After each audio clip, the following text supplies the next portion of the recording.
todas e todos. Hoje nós vamos continuar lendo poemas do Drummond sobre família. É uma alegria fazer isso, é uma beleza, e espero conseguir transmitir a vocês a beleza e a profundidade e a pertinência dos poemas do Drummond para nós nos aproximarmos de aspectos da família brasileira, tanto na sua dimensão histórica, cultural, como também na sua dimensão afetiva, emocional, porque os poemas são carregados desses elementos de história e de emoção e de afeto, né? Hoje eu vou começar por um poema do Drummond em que ele fala da sua infância, e o poema tem o nome de Infância, que ele publicou em 1930 no livro Alguma Poesia. Ele diz: Meu pai montava a cavalo e ia para o campo. Minha mãe ficava sentada cozendo. Meu irmão pequeno dormia. Eu, sozinho, menino entre mangueiras, lia a história de Robinson Crusoe, comprida história que não acaba mais. No meio-dia branco de luz, uma voz que aprendeu a ninar nos longes da senzala e nunca se esqueceu, chamava para o café. Café preto que nem a preta velha, café gostoso, café bom. Lá longe, meu pai campeava no mato sem fim da fazenda. E eu não sabia que minha história era mais bonita que a de Robinson Crusoe. Eu peço desculpas aqui, porque para o nosso trabalho aqui eu estou selecionando livremente trechos dos poemas, mas é claro que eu convido vocês a lerem os poemas todos, inteiros, e buscarem hoje grande parte deles também acessíveis na internet. O que eu acho interessante desse poema, claro, teria sempre muito a comentar, mas os aspectos que eu queria ressaltar aqui é como ele descreve para nós de uma maneira viva uma família tradicional de Minas no início, bem no início do século XX. Uma família que vivia numa fazenda, num ambiente rural, com papéis bem determinados, né, de gênero: o pai montando a cavalo, indo para o campo, o pai que sai da casa, cujo trabalho é no campo, mas ao mesmo tempo já fala também de um tema que vai ser importante na obra do Drummond, que é esse distanciamento do pai. O pai como uma figura mais distante, que vai para outros lugares, né? E isso tem toda uma reverberação, uma repercussão afetiva desse distanciamento que ele sempre sentiu em relação à figura do pai, essa inacessibilidade. A mãe é alguém mais presente e numa atividade tradicionalmente feminina. Ela está cosendo, ela está costurando, e ela também está cuidando do irmão pequeno que está dormindo, não é?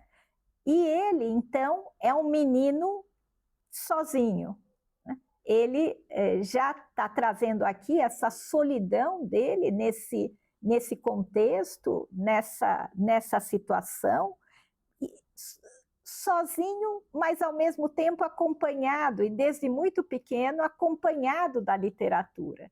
Então é interessante também, né, como há esse uso também da literatura como uma possibilidade de povoar esse mundo que ele vive como um mundo de solidão, de alinhamento, de distância, como nós vimos presente já nos poemas que nós lemos juntos no vídeo anterior.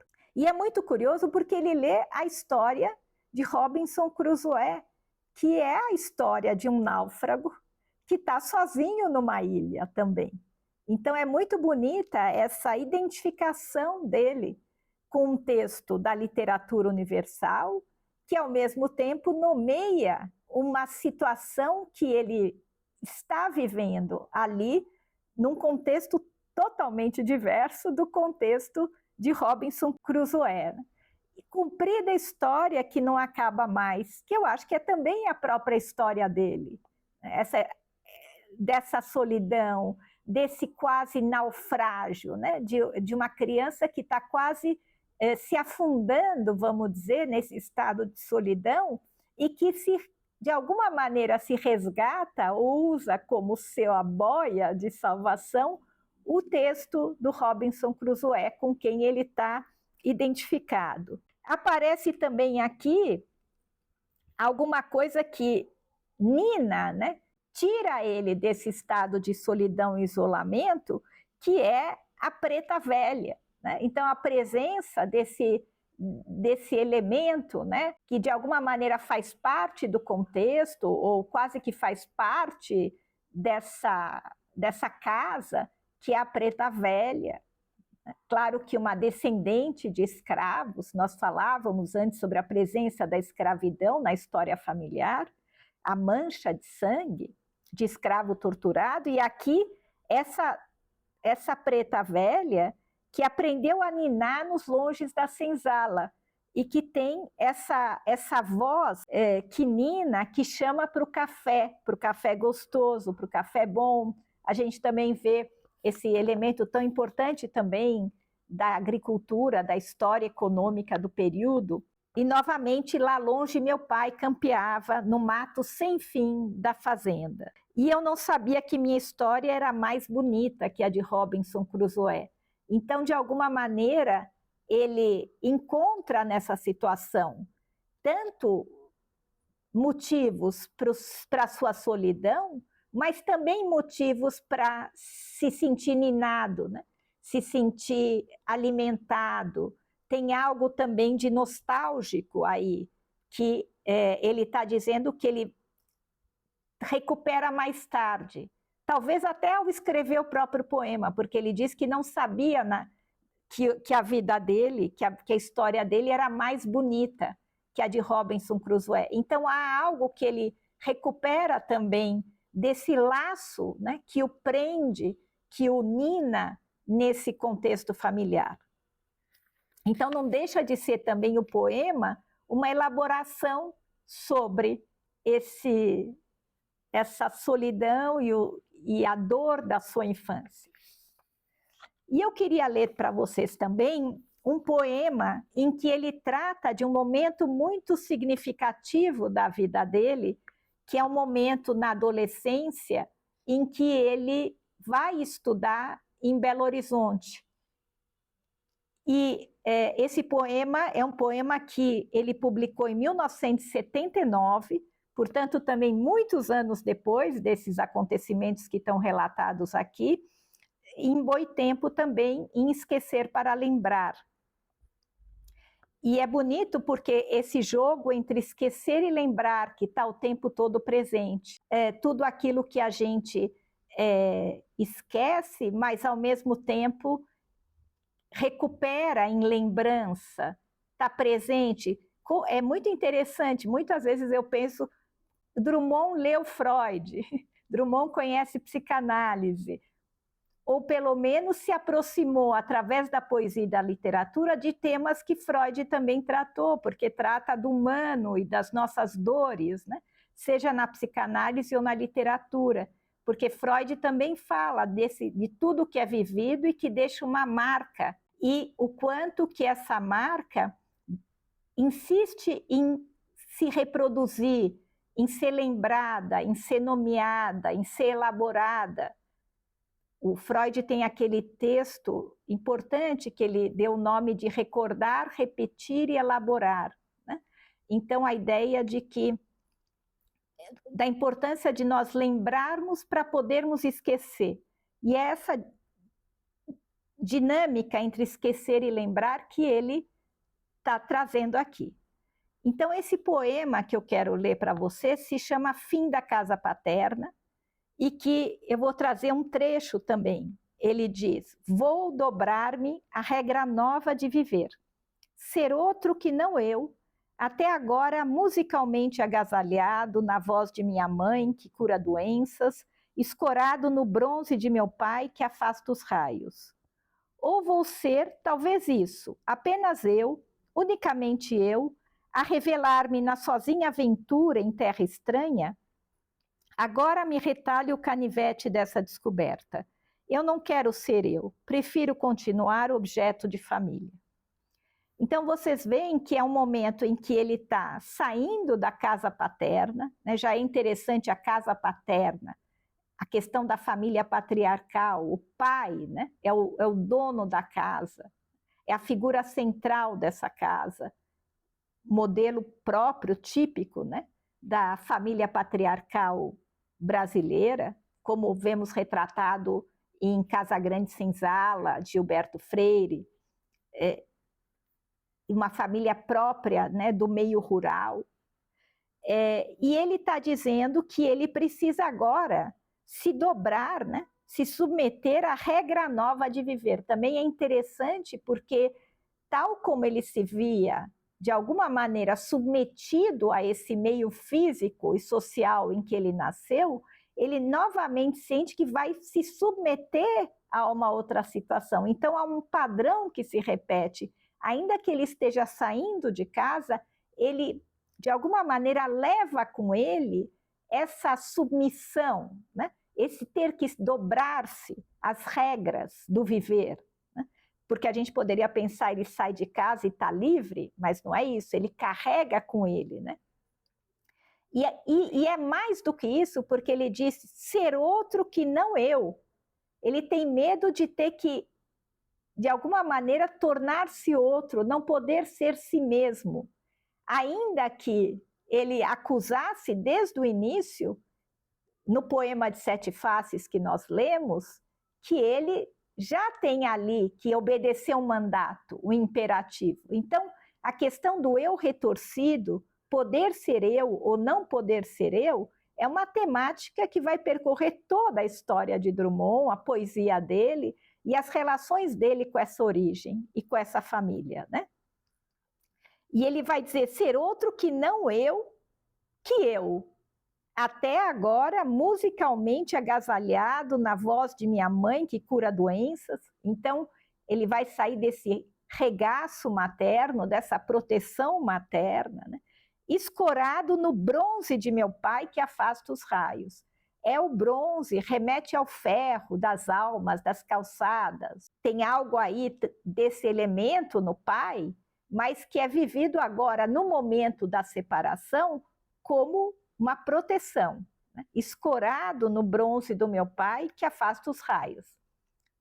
Freud também dizia o quanto que no momento da perda, né, a gente resgata tudo aquilo que a gente perdeu, né? Cada perda remete a todas as outras perdas. E aqui a gente está vendo como ele recupera esse elemento, esses elementos que já estão no poema Infância também, né? De ser ninado, de ser cuidado, apesar da solidão que ele vive ali também, né? Ou ele vai encontrar, né? Ou vou ser talvez isso, apenas eu, unicamente eu, a revelar-me na sozinha aventura em terra estranha? Será que ao sair dessa casa e ir para terras estranhas, ele vai poder se sentir mais eu? Se sentir mais si próprio? Também é interessante toda a questão dos diversos eus que estão aparecendo aqui, né? Essa ideia que o Drummond traz, que é tão própria também da modernidade, desse reconhecimento que o eu é uma multiplicidade de eus. Há o eu da infância, há o eu agasalhado, mas também há uma busca de um eu mais genuíno, mais verdadeiro, o unicamente eu, né, que pode se revelar nessa aventura em terras estranhas. E ele diz, agora me retalha o canivete dessa descoberta. Ele se percebe, né, dizendo, eu não quero ser eu, prefiro continuar objeto de família. Também interessante a ideia, né, objeto de família, ele é parte dessa família, né? A própria ideia de objeto, né, que ele traz aqui, que também é tão próprio da linguagem psicanalítica, não sei se é daí também, se tem ressonâncias disso, não posso afirmar, mas de alguma maneira é a maneira como ele refere a si mesmo, né? Como um objeto, como uma parte da família que ele quer continuar. E é claro que é algo que ele escreve muitos anos depois, mas de alguma maneira ressoando a experiência dessa dor e, ao mesmo tempo, toda essa indagação com a qual ele se confronta ao sair da casa dos pais na adolescência. Eu queria agora, na esteira das questões que a gente veio trabalhando a partir da poesia do Drummond, terminar aqui com um trecho de um poema dele que se chama Como um Presente, e que é, na verdade, um presente que ele escreveu para o pai e que está publicado no livro A Rosa do Povo, de 1945, e do qual eu quero ler um trecho aqui. O pai já havia falecido quando ele escreve esse poema, e ele diz: sinto em mim teu corpo cheio, tua faca, tua pressa, teu estrondo, encadeados. E depois ele diz, num outro trecho: é talvez um erro amarmos assim nossos parentes. A identidade do sangue age como cadeia. Fora melhor rompê-la. Procurar meus parentes na Ásia, onde o pão seja outro e não há bens de família a preservar. Por que ficar nesse município, nesse sobrenome? Taras, doenças, dívidas, mal se respira no sótão. Quisera abrir um buraco, varar o túnel, largar minha terra, passando por baixo de seus problemas e lavouras. Da eterna agência de correio, e inaugurar novos antepassados em uma nova cidade.